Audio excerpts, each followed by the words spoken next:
This review contains spoilers.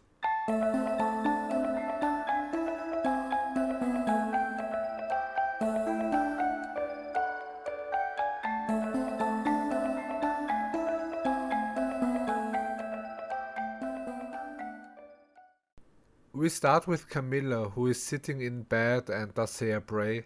She asks for strength to guide and protect her daughters. I think it's interesting that she doesn't ask for wisdom. She's lying alone, and it seems to be a lonely image. We cut to Sam, who lays next to Alma. It looks like he isn't able to fall asleep. I think we are in the following night after Alma told him about her dead father and the time thing. My thoughts kept me awake for less crazy stuff, and he has to be worried and confused as hell. So he stands up and starts to look into this as well. I think it's great that he tries to find out what is going on before he makes any bigger decision. In the morning, Camilla is getting the papers. Two kids are on her property and search for eggs. Camilla tells them they shall come tomorrow because tomorrow is Easter, and maybe the Easter bunny will then have eggs for them. So, how did this work? Did the kids get on their own the idea to search a day earlier for Easter stuff, or were the parents lying to them and sent them out so they have not to take care of the kids? This seems to be weird. I understand they have an intention that is connected with the end of the episode, but still, if you think about this, it's a bit weird.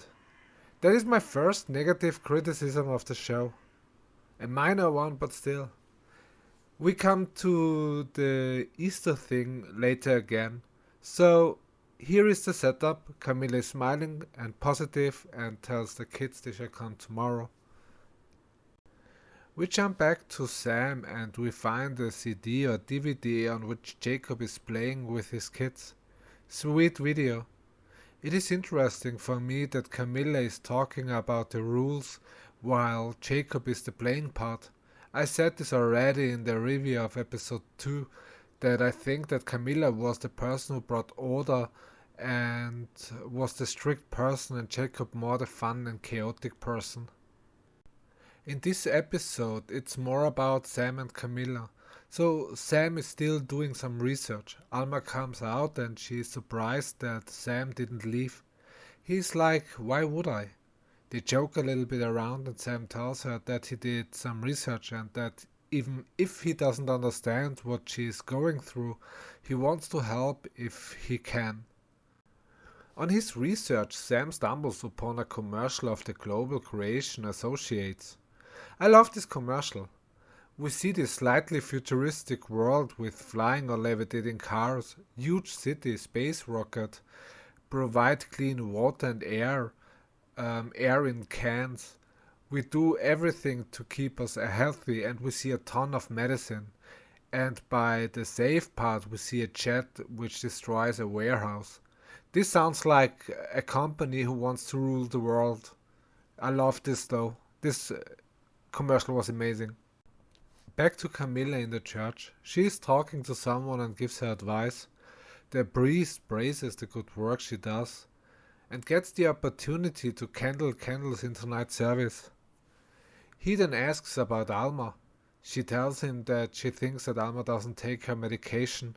He offers his help, but Camilla says that she gets her to take it, but she needs to find the right time to push her to take them. Father Miguel tries to make her aware of the possibility that people close to each other can stuck in a dynamic. Camilla is like, no, we are not stuck, she is stuck, and very stubborn. He still offers his help and she accepts it. I think it's a good idea. The thing is though, the priest knows only one side, but to this we come later too. We jump back to Alma and Sam, still doing their research. Alma does then talk to herself. It has the same vibe as we had it with Geraldine in The Jump, in which we saw little Jacob and his mom cleaning stuff and talking to herself. The sound here is very ominous. She said, "It is worth it. It is." Sam heard this and asks, "What? Did you say something?" What I don't understand is why doesn't she simply prove it to Sam? I mean, that has to be possible. Or is it for us that we question her mental state? Which I do. I am so unsure about if this is true or if she's schizophrenic. To this we come later too. Anyway, they get a lead and wanna go to the campus to get the informations they need. It knocks on the door. Camilla and Becca want to invite Alma and Sam to the food tasting for the wedding. Alma refuses but is willing to go to the service. So Alma and Sam are at the campus. They would need a court order to get the infos they need. Sam is trying to do some talking but he comes not far. Alma then tries it and starts to speak but zones out after she said Nancy's name. It zooms very slowly in and we have again this ominous score.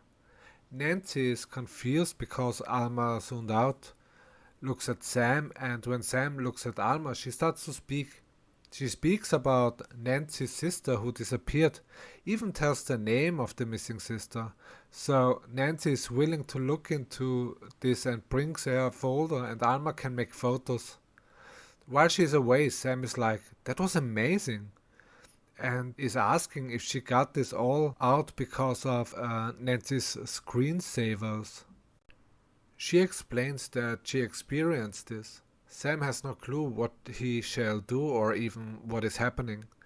And I really like that we get now to see the other side, how this looks for people outside of what we see when we are with Alma and Jacob. I would say that this with Nancy was the closest what Sam gets as proof, and we as a viewer as well. We jump to Camilla and Becca and the food testing. The transition was great. We had this ominous score and it changed to some violent score. I like this kind of eerie transition. Food testing at Reed's parents' place. His mother treats Camilla like a lower class person. She tells Camilla she can borrow something from her because she seems not to like what Camilla is wearing, doesn't want her to pay anything for the wedding, and it is not like a nice gesture or something, but rather because there seems to be a disliking. Reed comes in and touches Becca's shoulders. She makes a noise like she doesn't want to get touched by him. He is like, what's wrong? Which Camilla noticed. Camilla then says there has to be a way for her to contribute, but Becca then comes in to not arguing or something. Back to Alma and Sam. He asks Alma how this works. She explains it is kind of an in and out, like a fluent transition between various states of consciousness. Sometimes she is very much here and sometimes she is not. He tells then a story about when he took mushrooms. It gives me a bit of the feeling that he tries to overplay something he doesn't understand with humor. So they found in the file the next hint, the name of Farnas's boyfriend, plus his address. Camilla and Becca leave the villa. Camilla asks Becca if everything is okay between her and Reed. She's like, yeah, why? I guess she didn't tell Reed about the barkeeper and the business time with him. Camilla says she sensed some tension, but Becca means she's just stressed because of the wedding and everything is changing, and Beth wants Becca to go with them to the church. Becca asks her mother if she is ready for Becca to have another family because Camilla has nobody else. Camilla tells her that she shall not worry and insists that Becca goes with Reed and his family to church. And this is kind of heartbreaking if we see her life. Becca says that Alma and she is basically her whole life. Not only the loneliness is a problem, but she's worried because of Alma as well. What is she doing when she's not with her kids or if she isn't with her church doing things? Do we actually know what she does for a living? Alma and Sam are visiting Daryl, so Alma explains why she's here. He says that he hasn't answers. Sam is confronting him with the list of the people who got interviewed about the break-in. Daryl says that he wasn't even in town that weekend. His wife screams from the inside, "Hattie! Who is that?" He lies to her, which makes him of course suspicious. He then tells them that it took him a long time to put this behind him. Alma says that she wants just answers. He's slightly angered and tells her that her father was a psycho. Daryl then tells her that Farnas wasn't just his research assistant, but also his test subject. Sam seems not to know this and asks Alma if this is true. And Alma says then that he sounds bitter and if he really was out of town. He threatens them to call the police and goes inside. She then turns around and talks with her father. We see it still from Sam's perspective. She says, no, not a good idea. I don't think so. Then she turns around and uses the bell again. Sam then tries to hold her back and asks her what she's doing. She replies that they are here to talk with him. He answers that they just did. She doesn't even remember. I mean, if you can be somewhere else for a lifetime, then you forget really not important stuff. But this seems to be a new side effect for us. Alma's phone rings. Her mom reminds her of the candle thing, and Alma makes it in time to the service. While in service, Alma paints a cave. Shall this be like in episode 2, in which we saw Jacob like Lazarus coming out of the cave? I mean, Easter is about resurrection, and she wants to bring her father back to life. Camilla and Alma are talking after the service with Father Miguel. Miguel mentions that Camilla told him that she doesn't take the medicine she got. She tells Miguel that she has PTSD and she got pills described which she can take if she wants, but she doesn't want them.